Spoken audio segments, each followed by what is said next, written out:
উপজেলা নির্বাচনে তৃণমূলে পাঠানো নামই চূড়ান্ত নয়, কাউকে অন্যায়ভাবে বাদ দেওয়া হলে কেন্দ্র তা দেখবে বলে জানিয়েছেন আওয়ামী লীগ সাধারণ সম্পাদক ওবায়দুল কাদের। সংসদের সংরক্ষিত নারী আসনের জন্য এবার ব্যাপক যাচাই বাছাইয়ের মাধ্যমে নাম চূড়ান্ত করা হবে। সকালে রাজধানীর ধানমন্ডিতে আওয়ামী লীগ সভাপতির রাজনৈতিক কার্যালয়ে উপজেলা পরিষদ নির্বাচন মনোনয়ন ফর্ম বিক্রির কার্যক্রম উদ্বোধন শেষে তিনি একথা বলেন।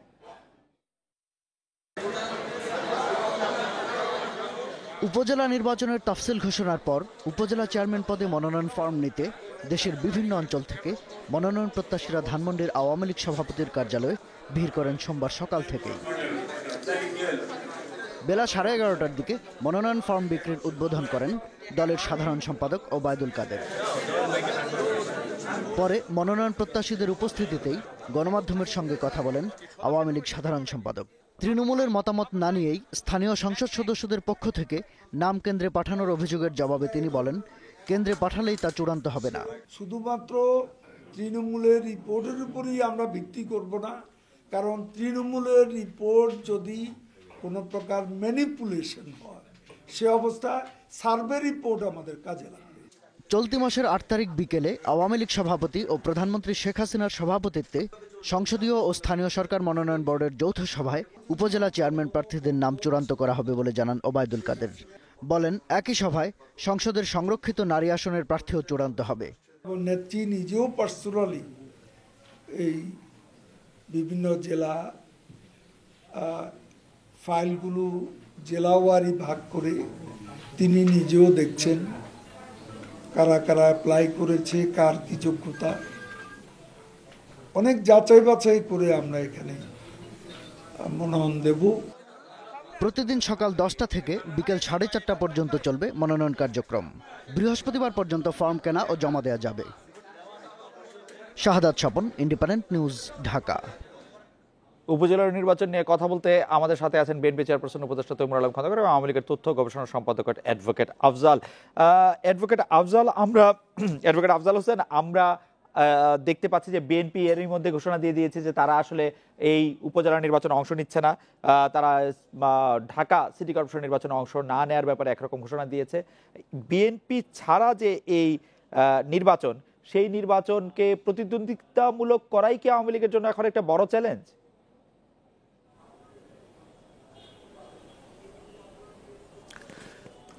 দেখুন, বাংলাদেশে নির্বাচন ব্যবস্থাকে শক্তিশালী করার জন্য, বিশেষ করে স্থানীয় সরকার ব্যবস্থাকে শক্তিশালী করার জন্য আওয়ামী লীগ তার নির্বাচনী অঙ্গীকার এবং তার রাজনৈতিক অঙ্গীকার হিসেবে কাজ করে যাচ্ছে এবং সেই হিসাবে জাতীয় নির্বাচনের পরে এবং স্বাভাবিক নিয়মে উপজেলা পরিষদের যখন মেয়াদ শেষ হয়েছে, নির্বাচন কমিশন নির্বাচনের তফসিল ঘোষণা করেছে এবং নির্বাচনের তফসিল অনুযায়ী স্থানীয় সরকার নির্বাচন বাংলাদেশে এখন দলীয় ভিত্তিতে হচ্ছে। সেই হিসাবে বাংলাদেশ আওয়ামী লীগের পক্ষ থেকে এই নির্বাচন কার্যক্রমকে গুছিয়ে আনার জন্য আমরা কাজ করে যাচ্ছি এবং আমাদের দলের পক্ষ থেকে চেয়ারম্যান এবং ভাইস চেয়ারম্যান তাদেরকে মনোনয়ন দেওয়ার ব্যাপারে আমরা সিদ্ধান্ত নিয়েছি এবং আমরা মনে করি একটা উৎসবমুখর পরিবেশে আওয়ামী লীগের অফিসে আজকে নেতাকর্মীরা, শত শত নেতাকর্মীরা এই ফর্ম সংগ্রহ করছে এবং তারা জমা দিচ্ছে এবং আমাদের মনোনয়ন বোর্ড খুব শীঘ্রই আমাদের মাননীয় নেত্রী বঙ্গবন্ধু কন্যা দেশরত্ন শেখ হাসিনার নেতৃত্বে মনোনয়ন বোর্ড বসে আমাদের প্রার্থীতা চূড়ান্ত করবেন। তবে আপনি যেটা বলেছেন যে এই নির্বাচনে বিএনপি অথবা কেউ অংশগ্রহণ যদি না করে সেটা তাদের দলীয় সিদ্ধান্তের ব্যাপার। আমরা মনে করি, আমাদের কাছে খবর আছে, এই নির্বাচনে বিএনপির সারা বাংলাদেশে তারা নমিনেশন না দিলেও তাদের দলের অনেক সমর্থক নেতারা কিন্তু এই নির্বাচনী প্রক্রিয়ায় সামিল হবে এবং আমরা মনে করি যে স্থানীয় সরকার নির্বাচনে কেউ যদি নির্বাচন কোনো দল অংশগ্রহণ করতে না পারে অথবা অংশগ্রহণ না করে, তাহলে কিন্তু রাজনীতির দীর্ঘমেয়াদী যে ক্ষতির সম্মুখীন তারা কিন্তু হবে। সুতরাং আমরা মনে করি বিএনপি নির্বাচনে অংশ নিচ্ছে না সুনির্দিষ্ট অভিযোগের ভিত্তিতে যে আওয়ামী লীগের আমলে নির্বাচন সুষ্ঠু হয় না, স্থানীয় সরকারের নির্বাচনগুলিতে উপজেলা নির্বাচনগুলির প্রথম ধাপ, এর আগের উপজেলা নির্বাচনে প্রথম ধাপের নির্বাচন ছাড়া বাকি সবগুলি নির্বাচনে কারচুপি হয়েছে বলে বিএনপি অভিযোগ করছে। স্থানীয়ভাবে যে ইউনিয়ন পরিষদ নির্বাচন হয়েছে সেখানেও ব্যাপক কারচুপি হয়েছে বলে বিএনপির অভিযোগ। জাতীয় নির্বাচনেও আসলে সুষ্ঠু নির্বাচন হয়নি বলে বিএনপি অভিযোগ করছে। এই সব অভিযোগ মাথায় নিয়ে সবগুলি দল যদি নির্বাচন প্রক্রিয়া বর্জন করে, প্রশ্নটি আমি অন্যভাবে বলতে চাই, তাহলে দেশের নির্বাচনের জন্য একটি দলই শুধু থাকবে কিনা এবং এটি আওয়ামী লীগের মতো এরকম একটি গণতান্ত্রিক দলের জন্য বিব্রতকর হচ্ছে কিনা?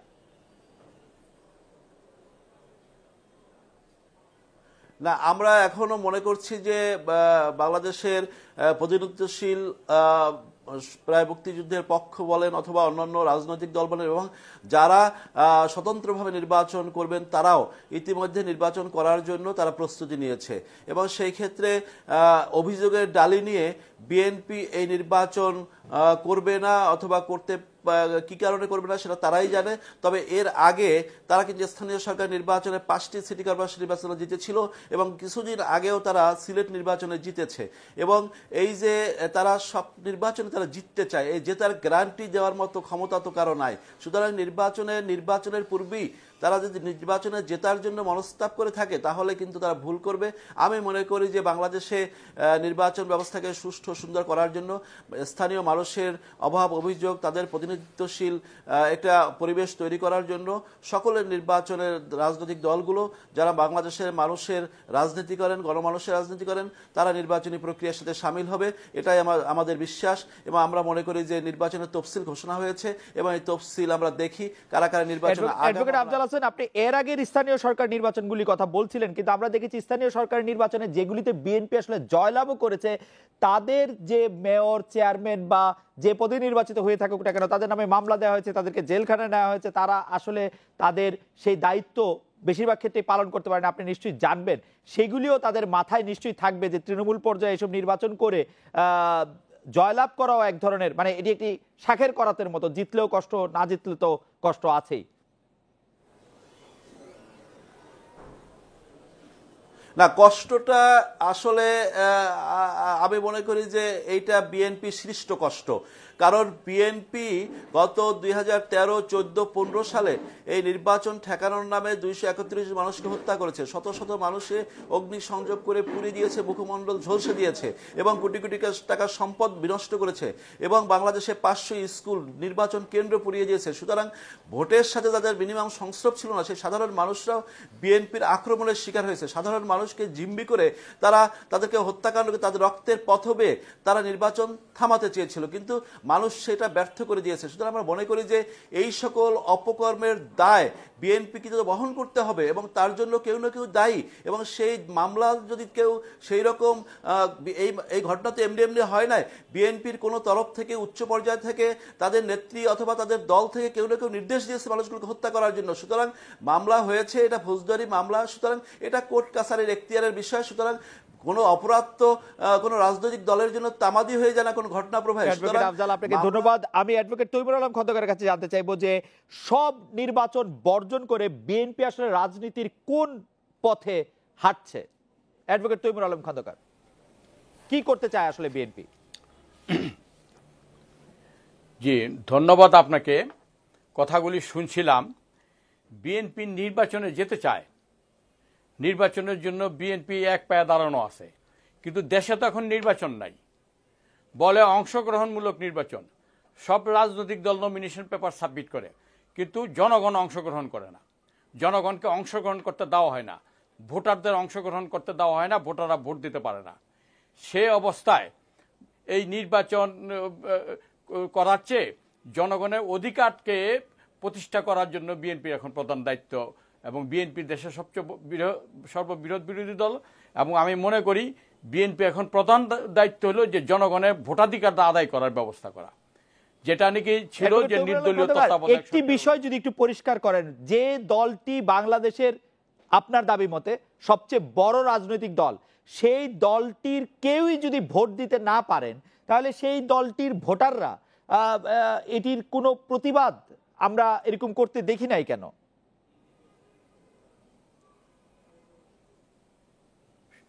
এটা আপনি একটা সুন্দর কথা বলছেন, এটা আমারও একটা বক্তব্য। এটা আমি মনে করি, আমি বারবার বলছি যে এই ব্যাপারে আমাদের দলের পক্ষ থেকে একটা জবাবদিহিতা বা একটা ব্যাখ্যা থাকা দরকার যে কেন জনগণ ভোট কেন্দ্রে গেল না, ভোট দিতে পারলো না। তবে আমি আপনাকে বলি যে বাস্তবতা নিরিখে আপনি মিডিয়ার জগতে একটা বলিষ্ঠ ব্যক্তিত্ব, যেই পুলিশ এবং প্রশাসন যেভাবে গায়বী মকদ্দমা দিয়ে মানুষকে দৌড়ের উপরে রাখছে, মামলা মকদ্দমা জেলখানায় রাখছে, এই একটা মামলা জামিন হইলে আরেকটা মামলা রুজু হয়ে গেছে। আপনি হাইকোর্টে আসেন, কালকেই আপনি হাইকোর্টে আসলে দেখবেন যে ক্রিমিনাল বেঞ্চ যেগুলি আছে এই বারিন্দা দিয়ে হাঁটা যায় না, লোকারণ্য। ওই চট্টগ্রাম থেকে আসছে, ওই সিলেটের গোয়েনঘাট থেকে আসছে, এই কুয়াকাটা থেকে আসছে। আমাকে একটু সাহায্য করবেন, আমরা এই বিষয়টি অ্যাডভোকেট আফজালের কাছে জানতে চাইবো যে অ্যাডভোকেট আফজাল বলছিলেন 2015 সালে বিএনপির আন্দোলনে যে মানুষ মারা গেছে, যে সম্পদের হানি হয়েছে, তার জন্য ফৌজদারি মামলা হয়েছে এবং সেটি আইন আদালত দেখবে। কিন্তু আপনি আমাকে এর আগেও বলেছেন, এর আগে আপনার সাথে যতবার কথা হয়েছে ততবার আপনি জোর দিয়ে বলেছেন যে এগুলি নতুন মামলা, এগুলি 2018 সালে মামলা, 2017 সালে মামলা, এমনকি মানে কোনো কারণ নাই, কোনো ঘটনা ঘটে নাই সেরকমও মামলা। আপনি আরেকটু স্পেসিফিক বলবেন কি যে আসলে এই মামলাগুলি কি 2015 সালে যখন আপনারা লাগাতার আন্দোলন করছিলেন, পেট্রোল বোমার কথা যে আওয়ামী লীগ বলে সেই সময়কার মামলাগুলি, নাকি হাইকোর্টে বারান্দা এখন যারা আছেন তাদের জন্য নতুন মামলা রুজু করা হয়েছে নির্বাচনকে সামনে রেখে? আমি আপনাকে ক্লিয়ার করি, যেহেতু আমি আইন পেশার সাথে জড়িত আছি, চার্জশিট হয়ে গেলে আর আগাম জামিন হবে না। অর্থাৎ এই মামলাগুলি এই 2018 সনের ফেব্রুয়ারি মাসের থেকে শুরু হয়েছে। প্রথম শুরু হয়েছে যে বিএনপি চেয়ারপারসন বেগম খালেদা জিয়ার রায়কে বানচাল করার জন্য, প্রভাবিত করার জন্য, বিশৃঙ্খলা সৃষ্টি করার জন্য এই লোক এই ষড়যন্ত্র করতেছে। এবং সব মামলাই কিন্তু ঘটনার না, ঘটনার পরিকল্পনা। সব মামলা হলো পরিকল্পনা, নাশকতার পরিকল্পনা। কোনো ঘটনা করছে এরকম কোনো ঘটনা নাই, সব পরিকল্পনা মামলা দিয়ে মানুষগুলোকে হয়রানি করা হচ্ছে। এবং নির্বাচনের দিন তো নির্বাচন কমিশনার, প্রধান নির্বাচন কমিশনার এবং পুলিশের আইজিপি, পুলিশ প্রধান উস্কায়ে দিছে যে গ্রেপ্তার করার জন্য। তারা বলছে যে ফৌজদারি মামলায় গ্রেপ্তার করা যাবে, এবং আরেকজন বলছে ফৌজদারি মামলা ছাড়া কাউকে গ্রেপ্তার করা হচ্ছে না, কঠোর ব্যবস্থা নেওয়া হবে। তো গাইবী মামলা তো ফৌজদারি মামলাই। এই মামলা নিয়ে তো মাননীয় প্রধানমন্ত্রীর কাছেও 7 দফার মধ্যে 1 দফা বলা হয়েছিল, এবং প্রধান নির্বাচন কমিশনারও বলছিল যে শিডিউল হওয়ার পর কোনো গ্রেপ্তার হবে না, কোনো মামলা হবে না। তারপরেও দেখা গেল যে মামলাও হচ্ছে। তারপরে আমাদের যারা ক্যান্ডিডেট 16-17 জন প্রার্থী, তারা নিজেরও জেলখানার মধ্যে। অ্যাডভোকেট তৌহিদুল আলম খন্দকার, এই বিষয়টি নিয়ে যখন আমরা কথা বলতে গেছি তখন বেশিরভাগ সময় এটি বলা হয়েছে যে বিএনপি এই যে মামলা এবং হামলার কথা বলে, এই মামলার ক্ষেত্রে তাদের কাছে যখন সংখ্যাটি জানতে চাওয়া হয়, যেমন আমি এখন আপনাকে জানতে চাইছি আসলে মোট কতজন বিএনপি নেতাকর্মী এই মুহূর্তে গ্রেপ্তার করা অবস্থায় বা গ্রেপ্তার করা আছেন এই ধরনের মামলা? আপনি সংখ্যাটি কি একটু ধারণা দিতে পারেন আমাদের? কেউ কেউ বলছেন এই সংখ্যাটি 5000। এটা তো আমাদের কাছে অবশ্যই লিস্ট আছে এবং প্রতিদিনই হচ্ছে। তবে আমি বলি এটা প্রপার অথরিটি হলো গভর্নমেন্ট, স্বরাষ্ট্রমন্ত্রী অথবা আপনি আইজিপি কে প্রশ্ন করেন, কারণ মামলা তো পুলিশ দেয়, মামলা তো স্বরাষ্ট্রমন্ত্রীর নির্দেশে হয়, যেহেতু পুলিশ তার অধীনে আছে। একই মামলা, একই এফআইআর, শুধু নামগুলি পরিবর্তন হয়, সারা বাংলাদেশ ব্যাপী হচ্ছে। এবং এই কতটি মামলা হচ্ছে এটা তো সরকারই জানে। সরকারি লোকদের জিজ্ঞাসা করেন, স্বরাষ্ট্রমন্ত্রীকে জিজ্ঞাসা করেন, স্বরাষ্ট্রমন্ত্রীকে আমরা অবশ্যই জানতে চাইবো। কিন্তু অ্যাডভোকেট তৈমুর আলম খন্দকার, কোন কারণে বিএনপি তার ব্যর্থতার দায় এই মামলা, তারপরে এই সব যেগুলিকে আমরা সরকারের বা কোন একটি নির্দিষ্ট মহলে অপকর্ম বলবো, সেগুলির উপরে চাপাতে চাইছে কি বিএনপি নিজের ব্যর্থতা? ব্যর্থতা আমি মনে করি হেরে যাওয়াটাই ব্যর্থতা, এবং এই ব্যর্থতার জন্য আমাদের একটা ব্যাখ্যা থাকা দরকার, একটা গবেষণামূলক, একটা তথ্যমূলক ব্যাখ্যা থাকা দরকার। এবং বিএনপি যারা মূল নীতি নির্ধারক, তাদের অবশ্যই উচিত কাউন্সিল ডাকুক বা উপদেষ্টা বা চেয়ারম্যানদের উচ্চ পর্যায়ে মিটিং ডেকে বা সকল অঙ্গ সংগঠনকে ডেকে এটা থ্রেড বিয়ার ডিসকাশন করা এবং জনগণের কাছে প্রকাশ করা। অ্যাডভোকেট তৌহিদুল আলম খন্দকার, আপনাকে অনেক ধন্যবাদ। অ্যাডভোকেট আফজাল হোসেন, আপনার দৃষ্টি একটু আকর্ষণ করছি। আপনি বলছিলেন যে নাশকতা করা হয়েছে 2015 সালে, পেট্রোল বোমা পুড়িয়ে দিয়ে মানুষ পুড়িয়ে মারা হয়েছে, সম্পদের হানি করা হয়েছে, সেগুলো নিয়ে ফৌজদারি মামলা হয়েছে। কিন্তু সেই ঘটনাগুলি 2015 সালের। এখানে এটি স্পষ্ট যে এই মামলাগুলি, যে মামলাগুলিকে রাজনৈতিক মামলা বলা হচ্ছে, বিএনপি নেতাকর্মীদের হয়রানি করার কথা বলা হচ্ছে, সেইগুলির উৎপত্তি বা উদ্ভব ঘটেছিল 2018 সালে ফেব্রুয়ারি মাসে। এবং তারপরে ঘটনা না থাকা, ঘটনার পরিকল্পনা, নাশকতা না থাকলেও নাশকতার পরিকল্পনাতেই আসলে বেশিরভাগ সময় বিএনপির যারা, আমরা যাদেরকে বলি কি পার্সন, তাদের বিরুদ্ধে মামলাগুলি দেওয়া হচ্ছে। তারা বাড়িতে থাকতে পারছে না। এটি কোন ধরনের রাষ্ট্র ব্যবস্থা বা গণতান্ত্রিক অবস্থার মধ্যে আমরা যাচ্ছি, সেটি আপনার কাছে একটু শুনতে চাইব। অ্যাডভোকেট আফজাল, আওয়ামী লীগের বিপক্ষে যারা আছে তাদের কথা সত্য ধরে নিলে এটা স্পষ্ট যে শুধুমাত্র রাজনৈতিক সুবিধা নেওয়ার জন্যই এই মামলাগুলি করা হয়েছে, যাতে প্রতিপক্ষকে আটকানো যায়। অ্যাডভোকেট আফজাল। না, এটা আমি মনে করি যে এক ধরনের সত্যের অপলাপ। আর বিএনপির এখন পুলিশের আইজি অথবা নির্বাচন কমিশনকে দোষ দিয়ে কোনো লাভ নেই, কারণ তাদের আসলে ওই যে তৈমুর আলম খন্দকার যেটা বললেন, এই যে গবেষণার বিষয়, তাদের আসলে এই গবেষণার বিষয়টি হওয়া উচিত আত্মবিশ্লেষণ করা, আত্মজিজ্ঞাসা করা, কেন তৈমুর আলম খন্দকারকে নমিনেশন না দিয়ে কেন মনোনয়ন বাণিজ্য করা হলো, কেন তাদের নির্বাচন করার জন্য এক জায়গায় 4-5 জনের কাছে টাকা নেওয়া হলো, কেন বিদেশ থেকে টেমস নদীর পারে বসে এখানে মনোনয়ন বাণিজ্য করা হলো। আমরা একটু প্রশ্ন ফিরে আসি। হ্যাঁ, তৈমুর আলম খন্দকার এই কথাগুলি ভালো বলেছেন, কিন্তু 2018 সালে ফেব্রুয়ারি মাস থেকে মামলা দেওয়া হচ্ছে, নাশকতা না থাকলে নাশকতার পরিকল্পনা, ঘটনা না থাকলে ঘটনার পরিকল্পনার জন্য মামলা দেওয়া হচ্ছে। এই বিষয়টি কি অসত্য? না, এই বিষয়ে আমার একটা বক্তব্য আছে, সেটা হলো যে নির্বাচনে আমাদের একটা তিক্ত অভিজ্ঞতা আছে। আমরা একটা সংঘাতপূর্ণ পরিবেশে বাংলাদেশে অতীতের নির্বাচন আমরা করেছি, সুতরাং সেই জায়গা থেকে নির্বাচন কমিশন এবং প্রশাসনকে একটু সজাগ থাকতে হয়েছে এবং নির্বাচনের সুযোগ নিয়ে অনেক যারা অপরাধী, যারা অতীতে অগ্নিসন্ত্রাস করেছে, মানুষ হত্যা করেছে, তারা আবার লোকচক্ষুর সামনে চলে আসছিল এবং তারা আবার এই নির্বাচনকে ভণ্ডুল করার জন্য চেষ্টা করছিল এবং তাদের মাথার মধ্যে ছিল আবার এই নির্বাচনকে ব্যাহত করে দিয়ে একটা অসাংবিধানিক পন্থায় রাষ্ট্র ক্ষমতা দখল করা। সুতরাং এইরকম সামগ্রিক অবস্থা, বাংলাদেশ বিরোধী একটা চক্রান্ত যখন চলে, তখন কিন্তু একটু সচেতন হতে হয় এবং সেই কারণেই হয়তো এই মামলাগুলোর উদ্ভব হয়েছে এবং আমি মনে করি এই মামলাগুলো যৌক্তিক কারণেই তখন হয়তো হয়েছে, নির্বাচনকে অবাধ শান্তিপূর্ণ করার জন্য। এবং নির্বাচন আজকে অবাধ, সুষ্ঠু, শান্তিপূর্ণ হয়েছে এবং তারপরে 1 মাস হয়ে গেছে, বাংলাদেশে একটা সুষ্ঠু পরিবেশ বিরাজ করছে।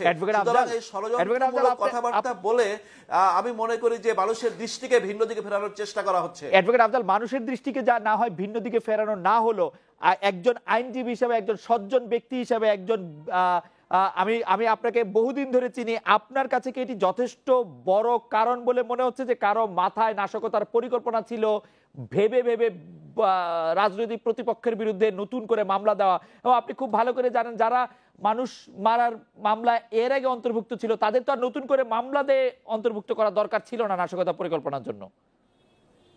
এবং এইভাবে যদি মামলা এবং আইনকে ব্যবহার করা হয়, সেই একই ব্যবহার আপনার এগেইনস্টে, আমার এগেইনস্টেও হতে পারে। অ্যাডভোকেট আফজাল,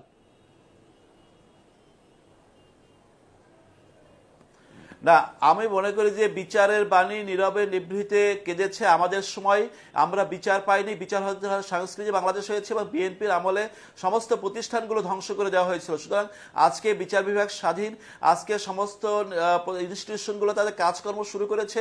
গণতন্ত্রর যে একটা ধ্বংসাবশেষ তৈরি করার জন্য যে বিএনপি চেষ্টা করেছে, সেই জায়গা থেকে বাংলাদেশ এগিয়ে যাচ্ছে। আমি মনে করি বাংলাদেশের যে উন্নয়ন অভিযাত্রা, সেটাকে এই রকম আবার যে বিষয়গুলো বিএনপি তাদের নেতাকর্মীরা দীর্ঘ সময় আলাপ করে, যে মামলা মকদ্দমা এইসব বিষয় নিয়ে, আমি তো মনে করি যে তাদের দলের যে প্রধান নেত্রী, তিনিও তো মামলার অপরাধে তিনি আজকে কারাবাস করছেন, অথবা তাদের দলের দ্বিতীয় প্রধান তারেক জিয়া সাহেব, তিনিও কিন্তু দেশের বাইরে পালিয়ে বেড়াচ্ছেন। সুতরাং এইরকম একটি অপরাধপ্রবণ রাজনৈতিক দলের নেতা কর্মীদের ব্যাপারে প্রশাসনের পক্ষ থেকে কিছু তো মেজার নেওয়া হয়ে থাকে এবং সেই ক্ষেত্রে নির্বাচনকে সুষ্ঠু করার জন্য এটা হয়েছে। তবে আমি মনে করি বিএনপির পক্ষ থেকে যদি এই বিষয়ে আপনি যে কথাগুলি বলছেন, সেগুলি কি আপনি এতদিন ধরে যে আইন পড়েছেন, আইনের ভিতরে থেকে বলছেন আপনি কথাগুলি, যে একটি রাজনৈতিক দলকে আপনি অপরাধ প্রবণ বলছেন এবং তার জন্য কিছু ব্যবস্থা মনে করি, আপনি কি মানে বই খাতা থেকে বলছেন কথাগুলি? না না, আমি অপরাধ প্রবণ তো, আমি আফজাল হোসেন তো একা অপরাধ প্রবণ বলি নাই। কানাডার আদালতে বিএনপি নামক দলটিকে সন্ত্রাসী দল হিসেবে চিহ্নিত করেছে। নিশ্চয়ই মহিউদ্দিন সাহেব, আপনি নিশ্চয়ই সেটা পড়েছেন, জেনেছেন।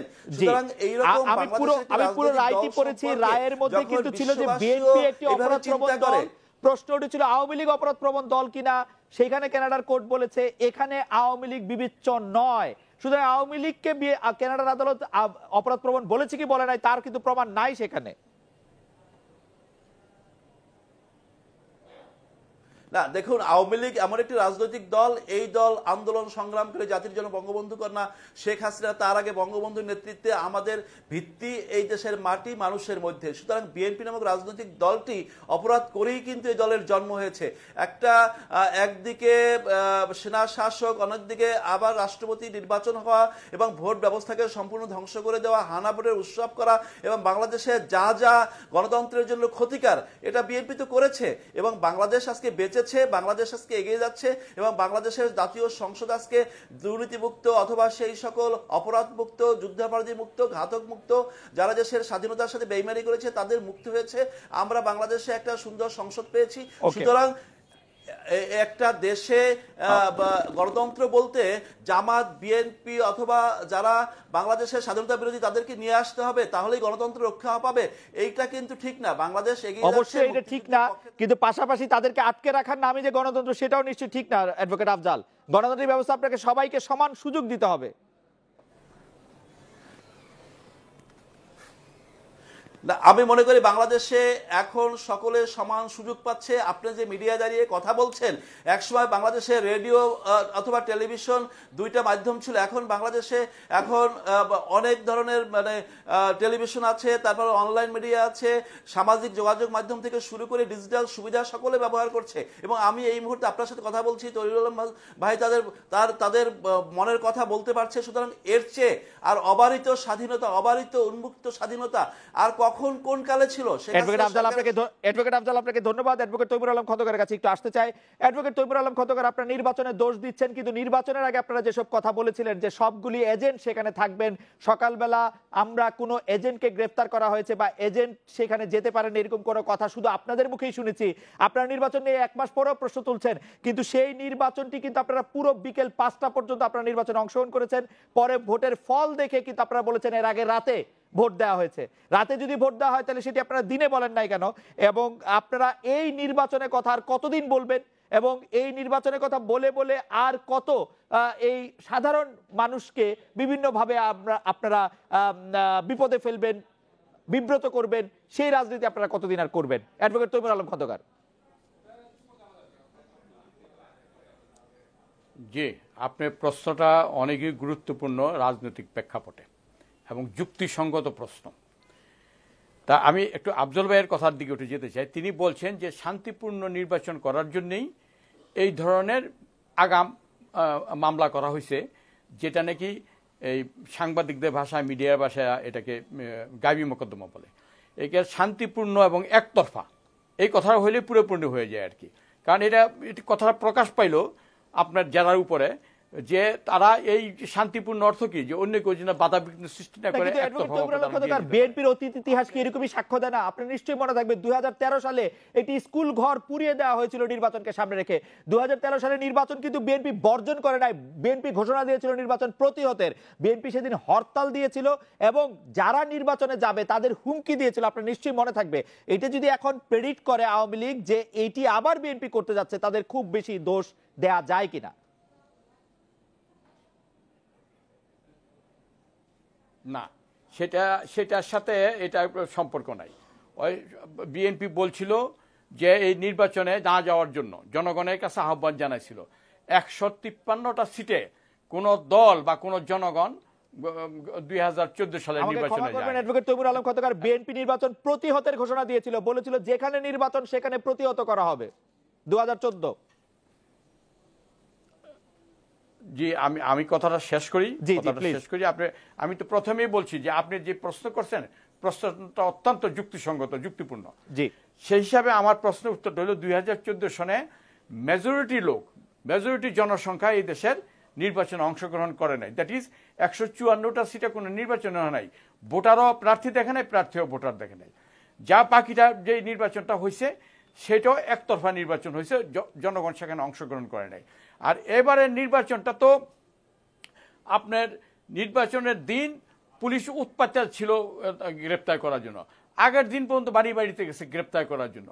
এখন জনগণকে যারা নেতৃত্ব দিবে, আওয়ামী লীগও নেতৃত্ব দেয়, বিএনপিও নেতৃত্ব দেয়, কিন্তু প্রশাসনিক ব্যবস্থা, পুলিশ, র্যাব, তারা তো এই সম্পূর্ণভাবে সরকারের পক্ষে অবস্থান নিছে। আমরা যেটা আশা করছিলাম যে 25 তারিখের পরে যদি সেনাবাহিনী নামে, তবে সেখানেও হয়তো প্রশাসন সেই হরিলুট ব্যবস্থাটা করতে পারবে না, প্রশাসন বা পুলিশ সেখানে তার একতরফা ব্যবস্থা করতে পারবে না। কিন্তু সেখানেও আমরা আশাহত হয়েছি। আমরা যে অনেক আশা করে সেনাবাহিনীর অবস্থান কামনা করেছিলাম, সেটা আমরা কোনো বেনিফিট পাইনি। কিন্তু প্রকৃতপক্ষে এই যে বারবারই সেদিন আপনি খেয়াল করে দেখবেন যে প্রধান নির্বাচন কমিশনারের বক্তব্য যে কাকে গ্রেপ্তার করা যাবে যাদের বিরুদ্ধে ফৌজদারি মামলা আছে। তো ফৌজদারি মামলা তো বাংলাদেশের বিএনপি যারা 15 বছর আগে মৃত্যুবরণ করছে তাদের বিরুদ্ধে আছে, যারা এই দেশে নাই তাদের বিরুদ্ধে আছে। কিন্তু অ্যাডভোকেট তৈমুর আলম খন্দকার একজন আইনজ্ঞ হিসাবে আমি আপনাকে অনেকদিন ধরে চিনি, কোর্টে আপনাকে আমি সরাসরি কথা বলতে দেখেছি। আপনি কি মনে করেন যে ফৌজদারি মামলা যাদের বিরুদ্ধে আছে ইলেকশনকে সামনে রেখে তাদেরকে ওয়েভার দেওয়া যায়, যে না তাদেরকে গ্রেপ্তার করা হবে না, এরকম একটি ঘোষণা দেওয়া ঠিক হতো? এটাকে আপনি জানেন যে মিথ্যা মামলার বিরুদ্ধে একটা সাজা আছে। ঠিক আছে, মিথ্যা আমি বলি একটা কোর্ট অফ কমিশন করা হোক, একজন বিচারপতি বা এবং যারা সর্বজন গ্রহণযোগ্য এমন ব্যক্তিদের নিয়ে একটা ইনকোয়ারি কমিশন গঠন করা হোক। এই ইনকোয়ারি কমিশনে দেখবেন যে এই মকদ্দমাগুলো সম্পূর্ণ বই মিথ্যা, একদম সম্পূর্ণভাবে মিথ্যা। তো রাষ্ট্রীয় প্রশাসন যন্ত্র কি মিথ্যা আশ্রয় নিতে পারে? আরেকটি বিষয় একটু আপনার কাছে জানতে চাইছিলাম, 10 কোটি ভোটারের মধ্যে ধরা যাক বিএনপি যদি 40% সমর্থন থাকে, তাহলে 4 কোটি ভোটার বিএনপি রয়েছে। কারাগারের ধারণ ক্ষমতা পুরো বাংলাদেশে আসলে কত? আমরা যদি ধরি সবই বিএনপির লোক এখন কারাগারে আছে, সেই সংখ্যাই বা কত? সেটিকে একটি খুব ওভারওয়েলমিং সংখ্যা। আপনারা বারবার যে কারাগারের কথা বলছেন, মামলার কথা বলছেন, সেগুলি আসলে এভিডেন্সটা কোথায়? আমি তো মানে খুব বেশি কনভিন্স হতে পারি না যে কারাগারে নেওয়ার জন্য আপনারা আসলে ভর্তি করতে পারেন না। আপনি সঠিক কথা বলেছেন, সঠিক কথা বলেছেন অবশ্য। কিন্তু কথাটা হলো আপনাকে বুঝতে হবে যে একটা ফ্যামিলির লোক যদি বারবারই গ্রেপ্তার হতে থাকে আর তার যদি নিশ্চয়তা, সামাজিক একটা নিশ্চয়তা না পাওয়া যায়, একটা ভোট দিতে গেলে যদি তার জীবনের উপরে হুমকি আসে, তাকে গ্রেপ্তারের হুমকি আসে, সে লোকটা কেন ভোট দিতে যাবে? এই জন্যই তো বাংলাদেশে একটা তত্ত্বাবধায়ক সরকারের অধীনে নির্বাচনের দাবি উঠছিল, এবং সেই দাবিটা তো আমাদের মাননীয় প্রধানমন্ত্রী, যিনি এখন প্রধানমন্ত্রী হয়েছেন, তিনিও এই দাবিটা করেছিলেন, তিনিও এটার জন্য আন্দোলন করেছিলেন। আমার শেষ প্রশ্ন, আপনারা বারবার পুলিশ প্রশাসনের কথা বলেন। 2014 সালের নির্বাচনে কিন্তু প্রধানমন্ত্রী শেখ হাসিনা আহ্বান জানিয়েছিলেন যে আপনারা স্বরাষ্ট্র মন্ত্রণালয়ের দায়িত্ব নেন, অর্থাৎ পুলিশের দায়িত্ব আপনারা নেন। সেই সময় তো আপনারা এই নির্বাচনে অংশগ্রহণ করেন নাই এবং প্রতিহতের ঘোষণা দিয়েছেন। এর দায় কি বিএনপি একটু শোধ করবে না এই ভুলের? বা এই জনগণের কাছেও তো তারা বলে নাই যে আমরা এই দিন ভুল করেছি এই নির্বাচনে না গিয়ে। আপনি ধরে নেন একটা তর্কের স্বার্থে যদি মনে করি যে বিএনপি সঠিক করে নাই, সরকার কি সঠিক করতেছে যে এই বিএনপি উপরে নির্যাতন করে? সরকার কি যে একটা রাষ্ট্রের একটা ধর্ম থাকা উচিত, রাষ্ট্রের একটা, আমি যদি সরকারের প্রতিপক্ষ হই, রাষ্ট্রের ধর্ম হলো আমাকে নিরাপত্তা দেওয়া, আমার ভোটটা যাতে আমি সঠিকভাবে দিতে পারি সেই ব্যবস্থা করা। আমার মনে হয় যে এই আহ্বান আমাদের সকলের, এই আহ্বান আমাদের সবার কাছে থাকবে যে রাষ্ট্রের উচিত আমাদের নিরাপত্তা বিধান করা। অ্যাডভোকেট তৈমুর আলম খন্দকার, অ্যাডভোকেট আফজাল হোসেন, আপনাদের অনেক ধন্যবাদ।